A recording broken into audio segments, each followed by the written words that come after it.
Hanya sedikit manusia yang mempercayai video ini, setidaknya pada awalnya. Berani bertaruh, video ini menjawab banyak pertanyaan penting dalam sejarah umat manusia dalam mencari kemakmuran. Untuk sebagian orang, jawaban tersebut akan sangat menggetarkan. Bahkan, tidak ada mirip-miripnya dengan pengetahuan yang telah ada atau yang biasa Anda dengar sebelumnya. Video ini akan mengubah pandangan dan pemahaman Anda yang selama ini Anda dapatkan tentang materi dan kemakmuran. Saat ini, banyak dari kita yang sedang mengalami krisis kemakmuran, krisis kepercayaan, dan tertekan masalah ekonomi. Namun, jika dirunut lebih dalam lagi, semua itu terjadi karena pemahaman akan materialisme yang selama ini dipegang umat manusia bertolak belakang satu dengan yang lainnya. Tapi sesungguhnya, bisakah krisis keuangan dan kesulitan ekonomi itu dihentikan? Saya tahu bahwa Anda juga tahu bahwa jawabannya adalah bisa. Yang menjadi pertanyaan adalah apakah Anda tahu apa yang sebenarnya Anda inginkan? Tontonlah video ini lebih dari sekali. Saya juga mengajak Anda menonton dari awal hingga akhir. Kemudian mengulangnya per bagian. Kemudian buatlah catatan-catatan kecil di beberapa bagian. Ujilah, kebenaran yang sejati adalah kebenaran yang teruji, bukan? Saksikan video ini dengan santai, kemudian ulangi lagi. Anggap saya ada di samping Anda sebagai sahabat yang menemani Anda dan berbagi rahasia kecil kepada Anda. Tontonlah video ini dengan hati, tapi pastikan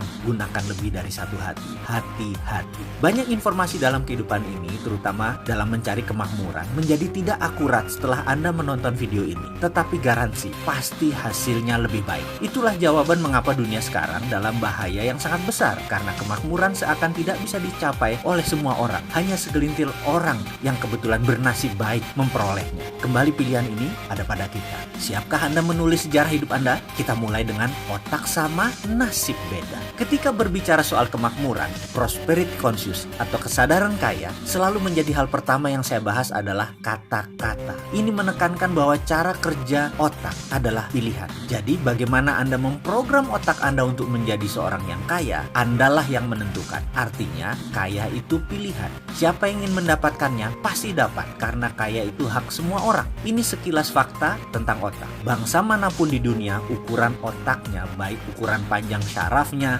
jumlah pengantar kimianya dalam otak, maupun sensornya, semuanya sama. Kecepatan kemampuan berpikir, yang oleh sebagian orang disebut IQ, juga tidak berbeda jauh. Intinya kemampuan menyimpan datanya juga sama. Jika manusia diibaratkan komputer, anggap saja otak itu hardware dan semuanya sama. Lalu, di mana bedanya? Mengapa yang satu lebih sehat dari yang lain? Mengapa yang satu mudah tertawa, yang lain selalu sengsara? Mengapa yang satu mudah mendapat jodoh, yang lain selalu sendiri? Mengapa yang satu lebih cepat mendapatkan uang, yang lain tetap saja miskin? Ada sebuah fakta, jika saya menyebutkan 375 nama orang, kemudian harta tersebut dari mereka digabungkan semua, nilainya sama dengan kekayaan 3 miliar manusia. Ya, 375 orang, kekayaan sama dengan kekayaan 3 miliar manusia. Di antaranya kita sebut Bill Gates, Donald Trump, Warren Buffett, Laxmi Mittal, Paul Allen, Mark Cuban, Jeff Bezos, Rupert Murdoch, dan saya bisa melanjutkan sampai 375 orang. Orang-orang seperti mereka ini memiliki jumlah kekayaan sama dengan 3 miliar manusia digabungkan.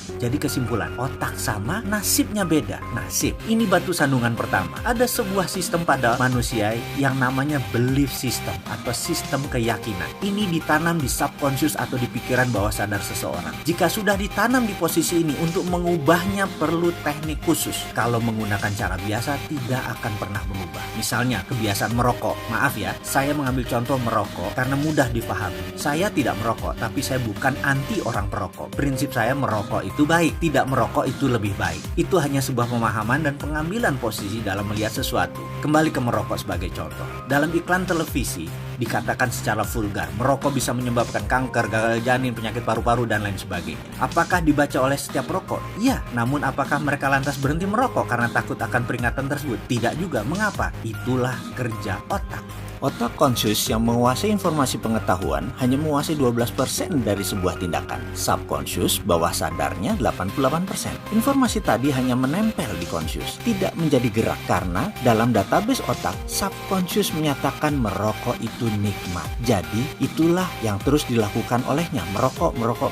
Subconscious lah yang berkuasa, 5 kali lebih kuat dari kekuasaannya conscious. Sekarang kita kembali ke prosperity conscious atau kesadaran kemakmuran atau IQ IQ kaya atau tulang kaya atau balung sugih, apapun itu, bagi Mind Master atau sang pemilik otak ini semacam software. Jadi 375 orang kaya memiliki software ini, sedangkan 3 miliar manusia belum memiliki software ini. Bisa menerima? Masih berat? Masih bertanya di mana itu nasib? Ya, ini pertanyaan kecil dari kelompok besar. Ini pertanyaan saya pula. Saya mengalami jalan kehidupan yang turun naik seperti gelombang laut selagi badai. Saya pernah memiliki materi berlimpah, tapi 3 tahun kemudian tinggal di rumah kontrakan dan masih menanggung hutang yang besar lagi. Kemudian kembali berlimpah materi, kemudian kembali terpuruk, kembali lagi naik ke atas, lalu berbalik begitu sampai di puncak. Saya sudah mengalami beragam kisah untuk bisa menjadi diri saya sekarang.